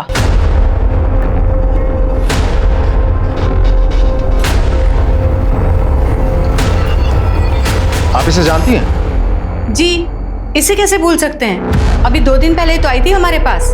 क्यों आई थी आपके पास? जाके एक समस्या थी, वही हल कराने आई थी हमारे पास। दाइमा, क्या आप मेरी मदद कर सकती हैं? मुझे ये बच्चा नहीं चाहिए, प्लीज गिरा दीजिए इसे। बोरा गई है क्या? हाँ, क्या बोल रही है? अरे हम इन हाथों से दुनिया में नया जीवन लाने का काम करते हैं, और तू हमें जीव हत्या करने को कह रही है? अरे क्यों मारना चाहती है अपने बच्चे को? बिटिया, वो बड़े किस्मत वाले होते हैं जिन्हें ऊपर वाला औलाद देता है। तो आप ये बच्चा गिराने में मेरी मदद नहीं करेंगी? ना बिटिया, ये पाप हमसे तो ना होगा। क्या हेमा अपना बच्चा गिराना चाहती थी? हाँ, तो यही तो बोल रहे हैं हम आपको इतनी देर से। उसने कुछ बताया कि वो क्यों अपना बच्चा गिरवाना चाहती थी? नहीं, हमने भी बहुत पूछा पर कुछ बोली नहीं वो। अच्छा, कोई आया था उसके साथ या वो अकेली आई थी? आई तो अकेली थी, पर हाँ, बार बार अपना फोन देख रही थी। क्या देख रही थी मोबाइल में? वो तो मालूम नहीं, लेकिन वो बोली कि दाइमा, क्या मैं फ़ोन चार्ज कर सकती हूँ यहाँ पे? वो देखिए ना, बैटरी ख़त्म हो रही है तो फ़ोन बंद हो जाएगा। बिटिया, हमें तो कोई दिक्कत नहीं है, पर तुम खुदे देख लो, बिजली नहीं है, शाम को 6 बजे तक आएगी। अच्छा, आप ये बता सकते हैं कितने बजे के आसपास की बात रही होगी? जी कोई शाम के 4 बजे होंगे। शुक्ला, बड़ी अजीब सी बात है। हेमा बच्चा चाहती थी, बच्चे को जन्म भी देने वाली थी, वो भी लड़का जिसके लिए उसकी फैमिली ने उसे परेशान कर रखा था। सुबह ही उसकी गोद भराई हुई थी, फिर अचानक ऐसा क्या हुआ होगा जिसके लिए वो बच्चा अबॉर्ट करवाना चाहती थी? माजरा क्या है, कुछ समझ में नहीं आया। सर, वैसे हमने विमला दाई का बयान चेक कर लिया है। वो सच बोल रही थी। उस एरिया में दोपहर 2 से शाम के 6 बजे तक बिजली नहीं रहती, और उस एरिया में आसपास कहीं भी सीसीटीवी कैमरा भी नहीं है। सीसीटीवी नहीं है, पर यह तो हो सकता है कि किसी इंसान ने कुछ देखा हो, कुछ सुना हो। हेमा उस दिन अपना फोन चार्ज करना चाहती थी। शुक्ला, हेमा के साथ जो कुछ भी हुआ तो 4 बजे से 9 बजे के बीच में हुआ। सर, हेमा के कॉल रिकॉर्ड्स में जो नंबर मिला था, जिस पर 1 महीने तक उसकी लगातार बात हुई थी, और उसके गायब होने से पहले अचानक 1 महीने पहले उसकी बातचीत बंद हो चुकी थी, वो नंबर महेश शर्मा का है। ये Mahesh Sharma nature IVF clinic में पार्ट टाइम वार्ड बॉय का काम करता है, जहां हेमा अपने बच्चे के ट्रीटमेंट के लिए गई थी। महेश शर्मा? सर, ये महेश शर्मा तो सिटी नर्सिंग होम में भी वार्ड बॉय का काम करता है, और जिस दिन मयूरेश और सोनाली की 1 दिन की बेटी गायब हुई थी, उसी दिन से वो काम पे नहीं आ रहा है। फोन भी स्विच ऑफ आ रहा है। सर, महेश का फोन ऑन हुआ और उसकी लोकेशन भी ट्रेस हो गई। शुक्ला, इससे पहले कि वो दोबारा फोन बंद करे या गायब हो जाए, उठा के ले आओ उसे। सर, ऐसे ही मारा था हेमा और उसकी बच्ची को, ऐसे ही मारा था। बोल। हम कुछ नहीं किए, सब सच बता रहे हैं, कसम खा के बोल रहे हैं साहब, हम निर्दोष हैं, हम कुछ नहीं किए। झूठी कसम खाना छोड़ और सच उगलना शुरू कर, वरना हेमा और उसकी बच्ची के मर्डर के जुर्म में यही जिंदगी भर सड़ेगा, समझा? सच ही तो बोल रहे हैं साहब। वो हेमा मैडम जी से थोड़ी बातचीत हो जाती थी, उसके बाद बस उतना ही था साहब। फिर वो एक दिन चेकअप को आई तो, ए सिस्टर, ऐसे मुंह लटकाए काहे बैठी हो? अरे माँ बनने वाली हो, जरा खुश रहा करो। महेश भाई, कैसे खुश रहूं मैं जब पता है कि मेरे पेट पे बेटा नहीं, एक बेटी है। वो बेटी जो किसी को भी नहीं चाहिए, मैं जाके भी अपनी बेटी को नहीं रख सकती। हो सकता है कि मैं अपनी बेटी को खुद ही मार दूं। माँ होकर ऐसे राक्षस जैसी बातें काहे को करती है? अरे कितने भले मानस है जो बच्चा गोद लेने के लिए तरस रहे हैं। उन बेचारों को दे दो, उनका जीवन सफल हो जाएगा। हेमा को ये किसने बताया कि उसके पेट में लड़का नहीं लड़की है? डॉक्टर ने? हमका बताए, कौन बताया? हमें तो वही बताई थी। फिर 1 महीने बाद हेमा मैडम जी अपनी वादे से मुकर गई और हमारी जान आफत में आ गई। काहे कि हम सामने वाली फैमिली से बेटी देने के लिए एडवांस पहले ही उठा लिए थे, इसलिए हम सोनाली की बेटी को चुरा लिए।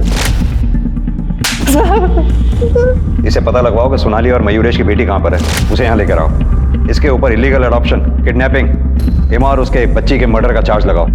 और हाँ, इसके कॉल रिकॉर्ड्स और मोबाइल लोकेशन रिकॉर्ड सारे निकलवाओ। पता करो 2 फरवरी को ये कहाँ था जिस दिन हेमा शताब्दी नगर गई थी, जहाँ उसका मर्डर हुआ था। सर, यस इंस्पेक्टर, हेमा ने आईवीएफ ट्रीटमेंट के लिए हमारे क्लिनिक में रजिस्टर करवाया था, पर हमने उसे ट्रीटमेंट नहीं दिया। नहीं दिया मतलब? हेमा तो प्रेग्नेंट थी। हाँ, पर हमारे ट्रीटमेंट देने से कुछ दिन पहले ही वो नेचुरली प्रेग्नेंट हो गई थी। लेकिन डॉक्टर, जहां तक हमें पता है हेमा के पति अतुल का स्पर्म काउंट लो था, जिसकी वजह से हेमा प्रेग्नेंट नहीं हो सकती थी। इसे ही तो चमत्कार कहते हैं। जब इंसान पूरी तरह से हताश हो जाता है तो ऊपर वाला उसे निराश नहीं होने देता। क्या कभी हेमा ने ये जानने की कोशिश की कि उसके पेट में जो बच्चा है वो लड़का है या लड़की? एक नहीं, कई हजार बार पूछा था, पर मैंने उसे साफ मना कर दिया था। उन्होंने आपसे कभी बच्चा अबॉर्ट करवाने की बात की थी? नहीं। Excuse me doctor. Yes. Hello. हाँ, डीएनए रिपोर्ट आ गई तो बच्चे से हेमा का डीएनए मैच कर गया, तो हेमा के पति अतुल से भी कर गया होगा ना? क्या?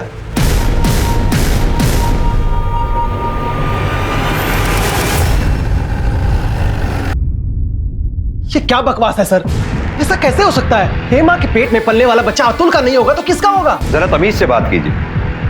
ऐसा मैं नहीं, डीएनए रिपोर्ट कह रही है कि हेमा के पेट में जो बच्चा था वो अतुल का नहीं था। हाँ तो क्या भरोसा, ये जो डीएनए रिपोर्ट में लिखा है वही सच है। हो सकता है कि जबरदस्ती आप ये हेमा के पेट में पलने वाला बच्चा अगर मेरा नहीं था तो वो राजेश भाई साहब का ही होगा। तो क्या पक रहा है? होश में है? थोड़ी तो शर्म कर।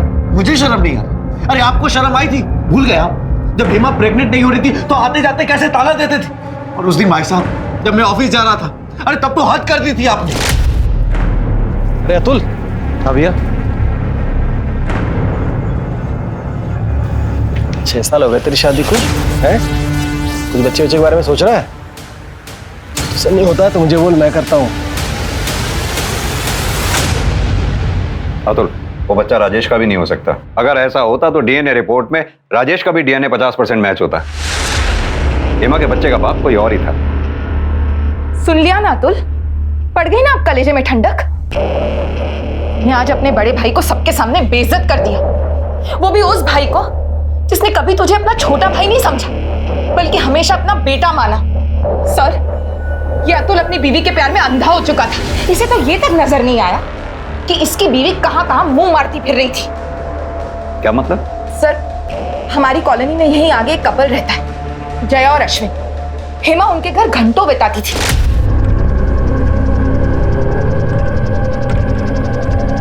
हेमा, मंदिर से आ रही हो? अब हाँ भाभी। क्या हुआ? पूरा पसीना पसीना हो रही हो। चलो थोड़ी देर मेरे यहाँ आराम कर लो, फिर चली जाना। भाभी मैं शाम को आता हूँ। नहीं, कुछ नहीं, चलो अंदर, चलो चलो चलो जल्दी चलो।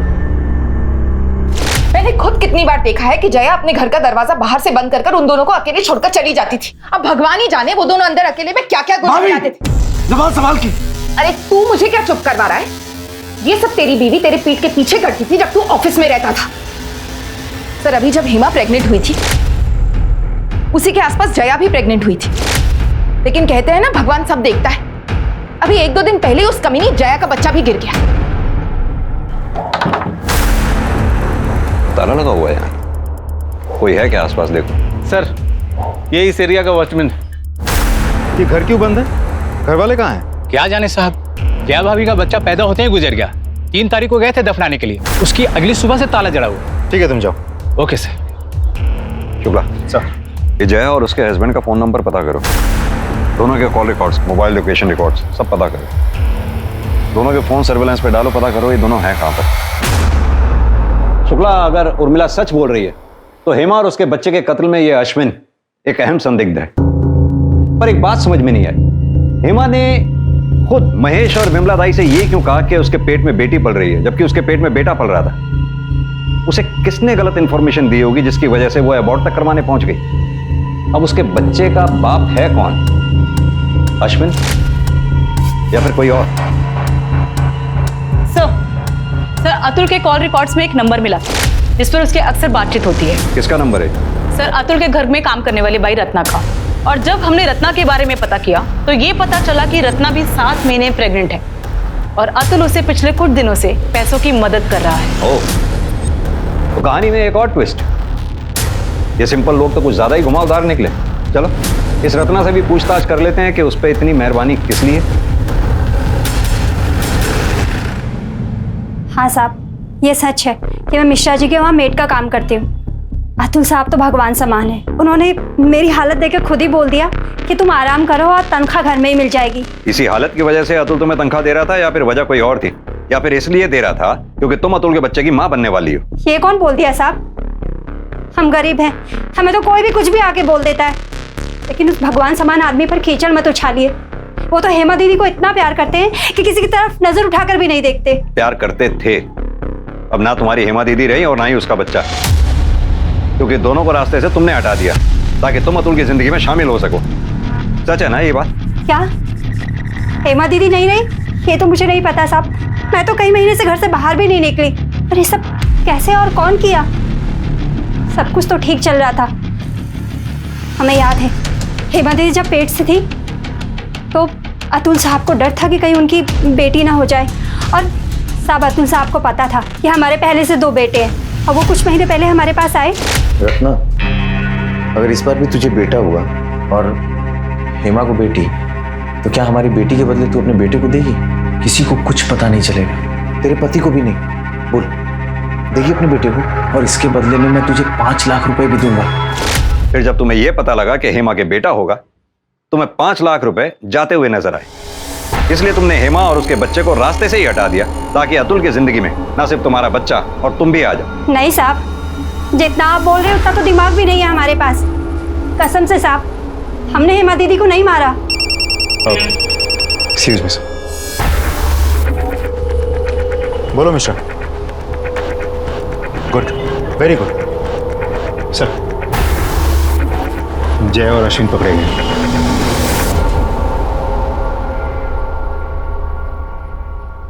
बोलो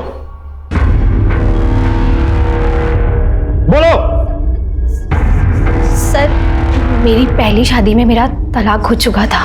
मेरे पहले पति ने दोनों बच्चों को अपने पास ही रख लिया था। उसके बाद मैं अश्विन से मिली और हम दोनों ने शादी कर ली, जबकि मैं मेरी पहली शादी में ही अपनी नसबंदी करा चुकी थी।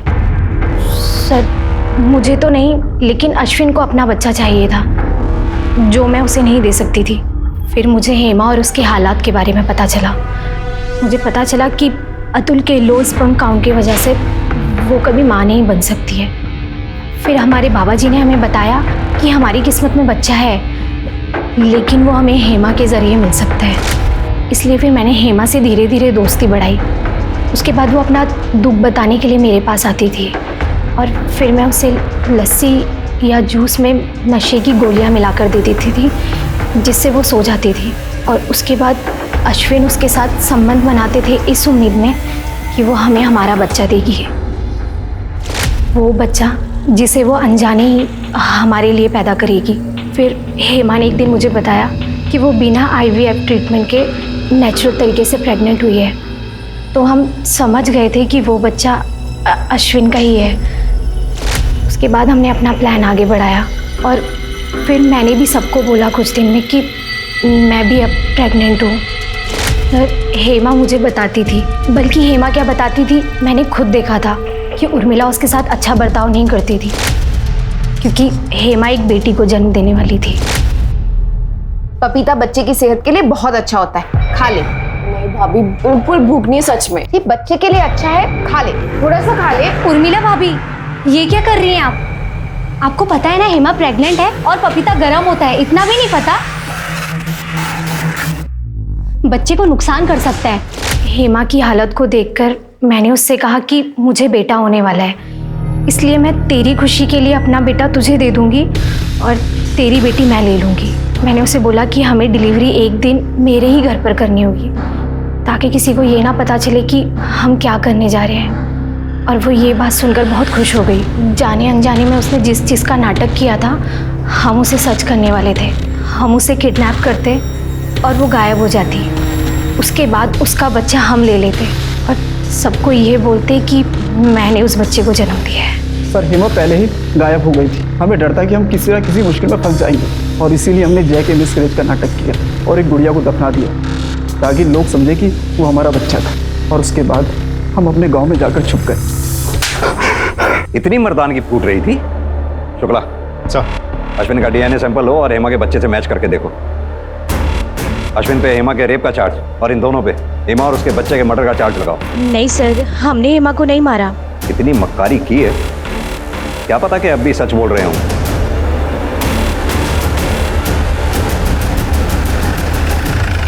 सर, जैसा आप सोच रहे हैं वैसा कुछ भी नहीं है। मुझे नहीं पता जया ने आपसे झूठ क्यों बोला। जया को झूठ बोल के क्या मिलेगा, लेकिन आपको सच बोल के थोड़ी बहुत राहत जरूर मिल सकती है उर्मिला जी। इसलिए अब आप सच बोलिए, वरना पुलिस को गुमराह करने के मामले में आपको अरेस्ट भी किया जा सकता है, समझिए आप। अब आप बोलिए। हाँ सर, मैंने हेमा से झूठ बोला था कि उसे लड़की होगी, क्योंकि मैं नहीं चाहती थी कि वो लड़की को जन्म दे। अगर उसे बेटा हो जाता तो सब कुछ उसका हो जाता। फिर मेरी बेटियों निधि और नेहा का क्या होता? पहले इनकी कोई कदर नहीं, उसके बाद तो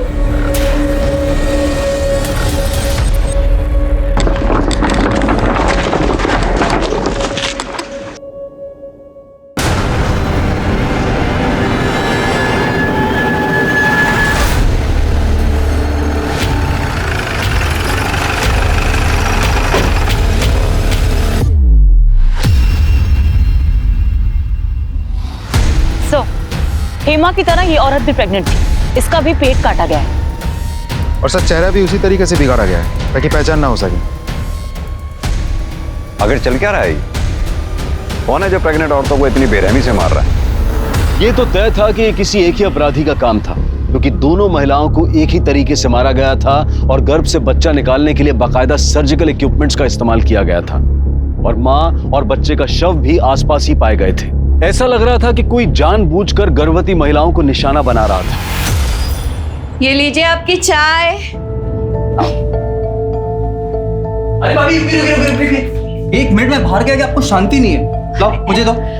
डॉक्टर ने आपको मना किया ना, अंकुश भैया का जो भी काम है मैं करूंगा। मुझे बताओ। मिलिन, अरे उसका काम उसे करने दे, तू अकेले क्या क्या करेगा? क्या क्या कर सकता हूँ उसकी लिस्ट मैं आपको बाद में दूंगा। मैं जा रहा हूँ फिलहाल मार्केट आपके लिए फ्रेश सब्जियां लेने के लिए और आपके लिए फ्रूट्स लेने के लिए। तब तक आप यहाँ बैठेंगे, ठीक है? आइए आराम से आराम से आराम से आराम से। और इनका ख्याल आप रखेंगे, ठीक है? ठीक है। कूड़े के पास जिस औरत की डेड बॉडी मिली थी उसकी फोटोग्राफ आसपास के पुलिस स्टेशन में भेज दी ना? जी सर। साहब मेरा नाम गणेश है साहब। मेरी जोरू कल सुबह से गायब है साहब।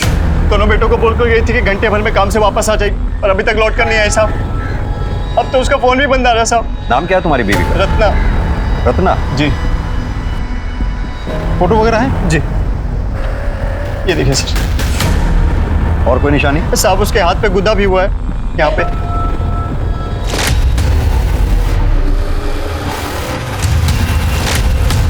आइए हमारे साथ। जी।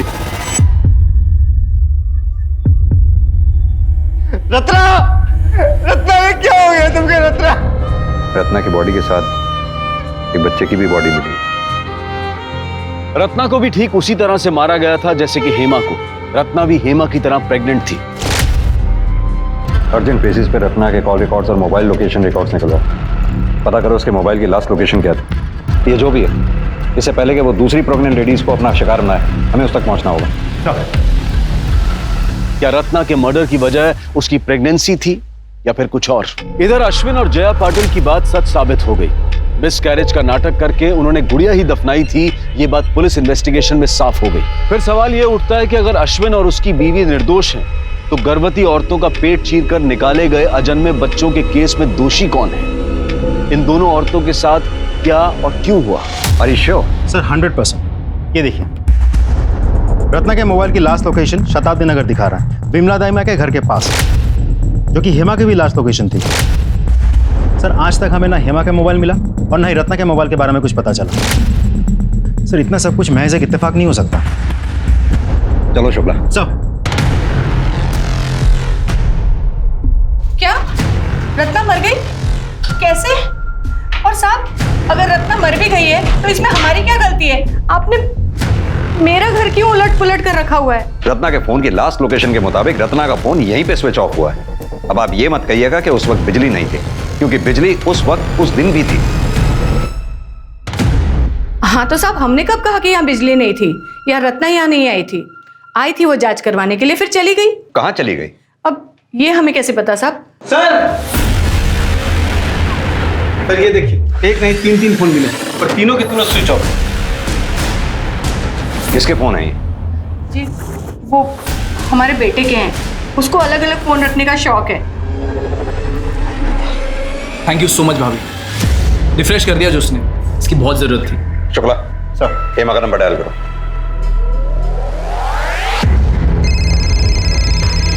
रत्ना का नंबर डायल करो।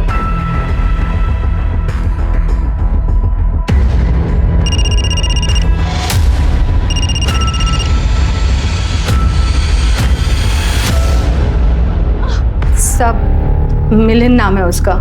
वो डॉक्टर बनना चाहता था। मैं भी ये सुन के बहुत खुश हुई थी कि बेटा डॉक्टर और माँ दाई माँ, सब बढ़िया चलेगा। और उसने 3 बार पेपर दिया और तीनों बार फेल हो गया, पर उसने हिम्मत नहीं हारी थी।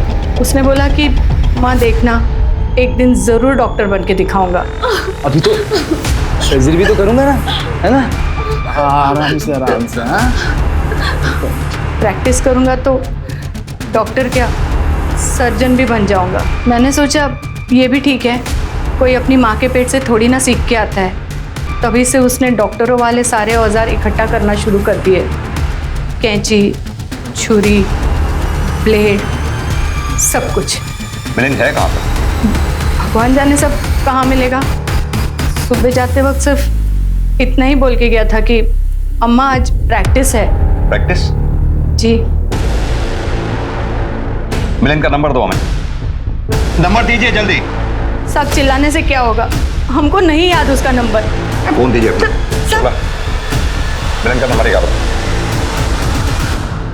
हेलो, हाँ, मैंने अभी अभी आपको एक नंबर भेजा है। मुझे तुरंत उस नंबर की लाइव लोकेशन चाहिए।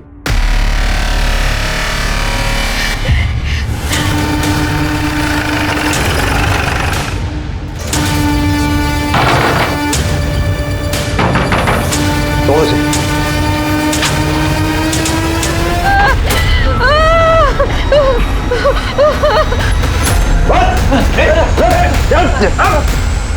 चिंता मत कीजिए, आप ठीक है ना?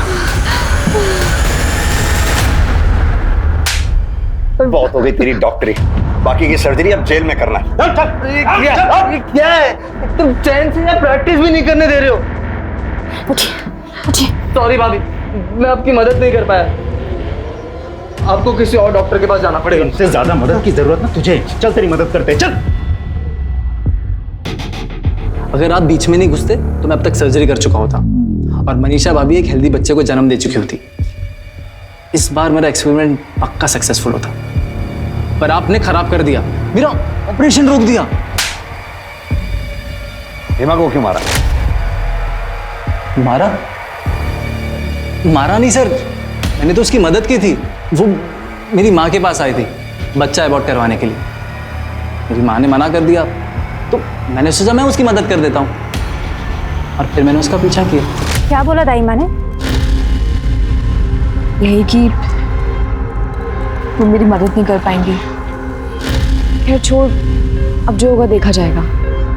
ऐसे कर तू घर चल, मैं थोड़ा सा बाजार होके आती हूँ। ठीक है दीदी।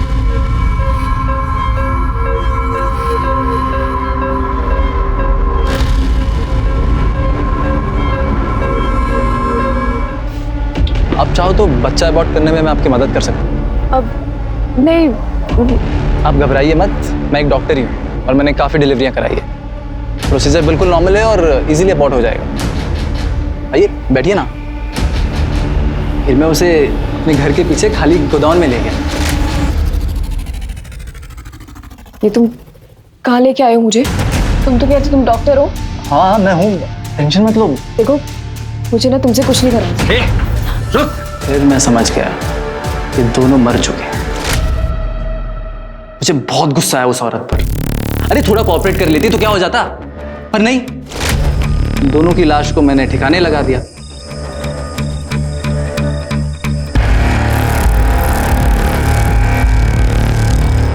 हेमा से पहले वैशाली का मर्डर किया था ना? मर्डर नहीं, सर्जरी। एक्चुअली वो मेरा पहला एक्सपेरिमेंट था। बहुत खराब काम किया था मैंने। मुझे अपने आप पर बहुत गुस्सा आया। तूने उसकी बॉडी कहाँ फेंकी? उसकी बॉडी मैंने नदी में फेंक दी थी। रत्ना को क्यों मारा? रत्ना?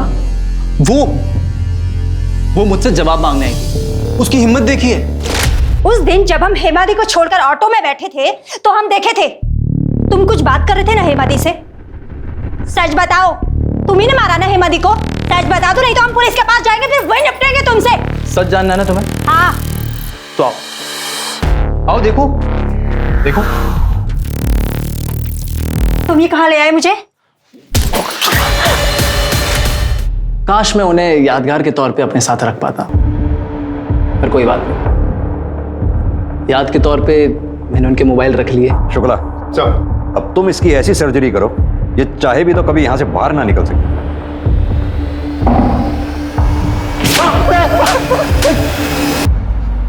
वो मासूम औरतें जो नन्ही जिंदगी को जन्म देने वाली थीं, किसी की सनक की भेंट चढ़ गईं। हालांकि सबकी कहानी दर्दनाक है, लेकिन हेमा जिसने एक बच्चे के लिए अपने घर परिवार यहां तक के पड़ोसियों की यातना झेली, और जब वो उस खुशी को पाने जा रही थी तो एक बीमार मानसिकता ने उसका ही जीवन छीन लिया। एक ऐसे व्यक्ति ने जिसका उससे दूर दूर तक कोई संबंध नहीं था। जिंदगी की होड़, समाज और इच्छाओं के दबाव में इतना भी ना आए कि हेमा की तरह खुद जुर्म का शिकार बन जाए, और ना ही मिलिंद की तरह ख्वाहिशों के नाम पर पागलपन पाले। अब मैं अनूप सोनी आपसे विदा लेता हूं। फिर मुलाकात होगी क्राइम पेट्रोल सतर्क के ब्लैक हेडलाइंस अध्याय में एक और नए केस के साथ। और याद रखें, क्राइम और आपके बीच में सिर्फ इतना फर्क है कि आप कितने सतर्क हैं। सतर्क रहें, सुरक्षित रहें। जय हिंद। इस तरह के और भी एपिसोड देखने के लिए हमारे चैनल को सब्सक्राइब करें और बेल आइकन दबाना ना भूलें।